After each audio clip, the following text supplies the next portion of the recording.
agressão.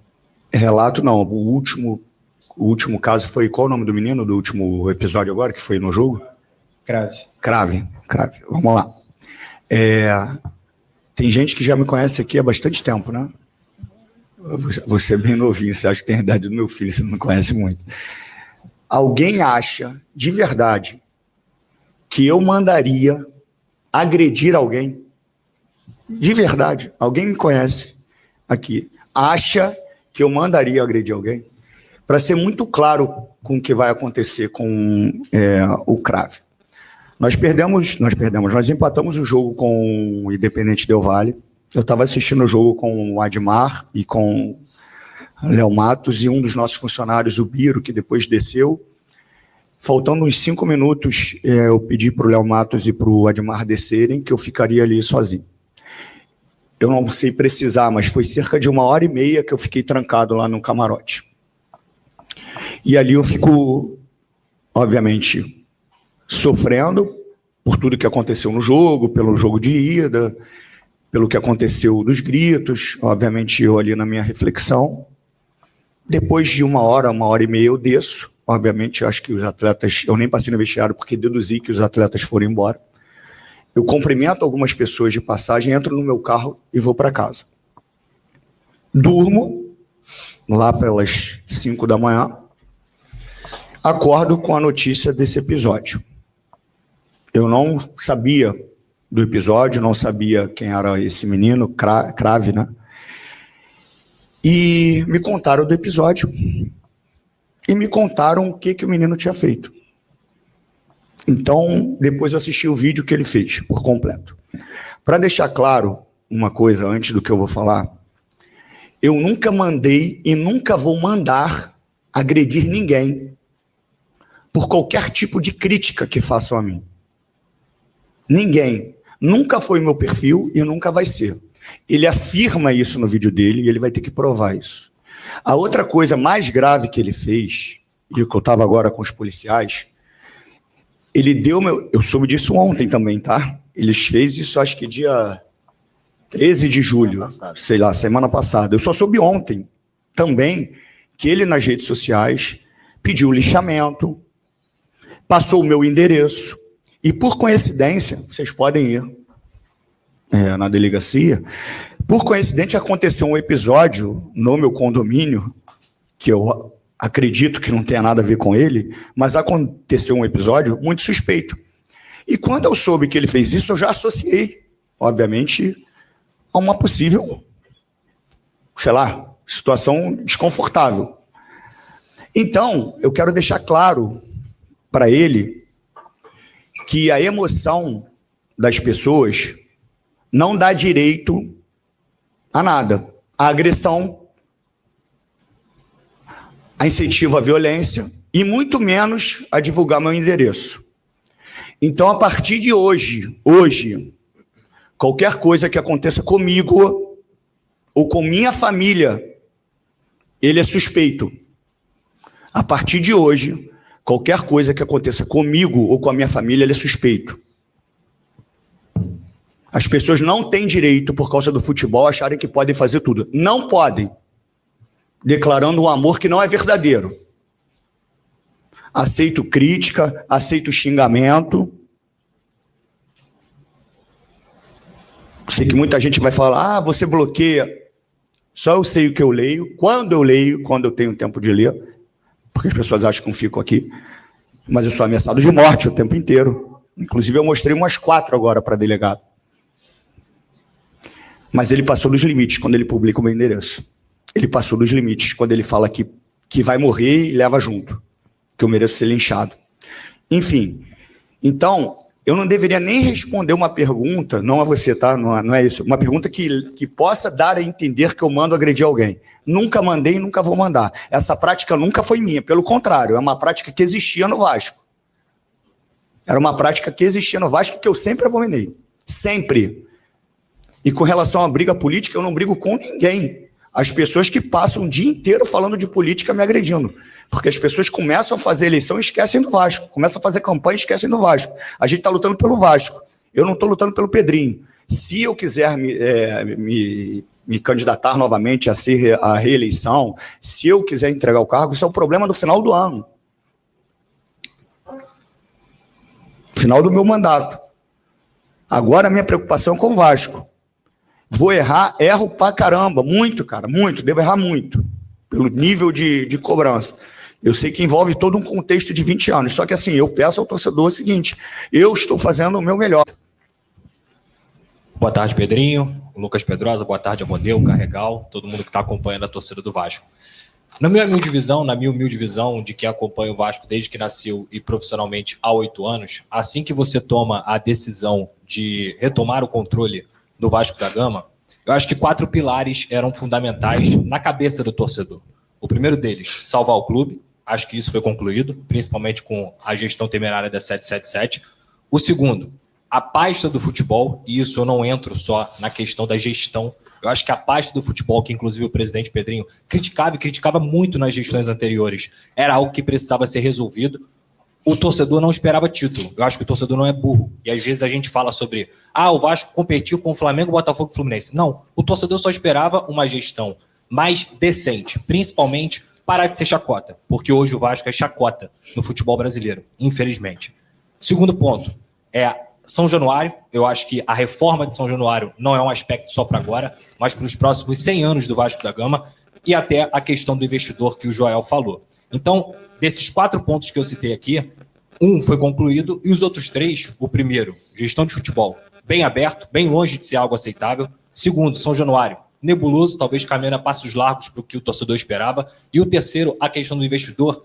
Mais do que vender, a gente quer saber qual é o modelo. Então, faltando 1 ano e meio para o fim da sua gestão, ainda mais no aspecto político ao Vasco da Gama, a pergunta é: como e se o Pedrinho vai conseguir cumprir essas missões com o torcedor? Porque falar de futuro, nesse momento, é até mais importante do que a gente ficar pensando no passado para a cabeça do torcedor. Obrigado. Pedrosa, assim, são 4 pontos importantes. Eu não vou ser... Vou usar a palavra radical, mas não serve não, tá? Só para que não veio outra palavra. Eu não vou ser tão radical. O primeiro ponto que você falou, questão da 777, eu acho que foi isso, assim, não foi nenhuma retomada. Eu fui obrigado, no bom sentido, a entrar com a ação orientado pelo meu jurídico. Nunca foi a minha intenção, né? Eu não entrei para que tivesse que a empresa falisse. Se você pegar minhas falas na campanha, sempre foi de colaborar, contribuir, e uma outra palavra que eu usei, cobrar, colaborar e contribuir. Só que aconteceu tudo diferente e eu tive que, obviamente, entrar com a liminar e hoje estou aqui. Com relação ao futebol, eu concordo, mas tiro o peso disso, porque eu acho que também, devido ao sucesso que eu fiz na televisão, comentando, se criou muita expectativa através do conhecimento que eu poderia chegar ali e o futebol ia voar. E eu entendo que comentar é uma coisa e você ter nas mãos a receita para fazer futebol é diferente. Acho que a gente pode melhorar muito no futebol nesse aspecto, mas não acho que os departamentos, os processos são desastrosos. Como a minha figura ela vem da associação pela intervenção, as pessoas acham que não tem profissionalismo, que não existe compliance, que não existe governança. Muito pelo contrário, existe muito profissionalismo, existe todos os departamentos que existem no futebol existem aqui, todos eles acertam, todos eles erram. A gente tem que ir na métrica financeira, que é um peso, mas concordo que a gente pode melhorar muito. O outro aspecto do estádio, na realidade, quando eu entro para me tornar candidato da associação, o projeto era o estádio, estava tudo muito bem encaminhado, já falei isso de forma anterior.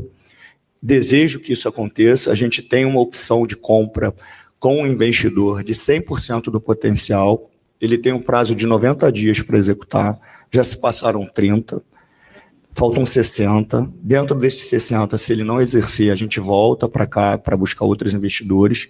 O ideal é que a gente consiga fazer isso, para que a gente possa, de uma vez por todas, dar início às obras. Acaba que a gente tem que ouvir também do investidor o que ele propõe. que ainda não teve isso. Eu posso ter um investidor que chegue aqui, que queira ser um investidor e que queira um retorno financeiro.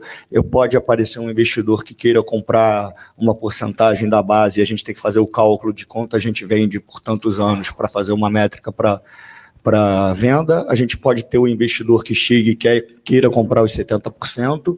Tudo isso é discutido. O Vasco está muito aberto. A gente não fechou um modelo, até justamente porque a gente precisa de dinheiro novo, então está aberto para a gente ouvir o que pode ser, o que pode gerar receita nova para o clube dentro do investimento. Então o Vasco está aberto para escutar qualquer tipo de modelo. Final do Carioca, o Vasco saiu precocemente da Sul-Americana.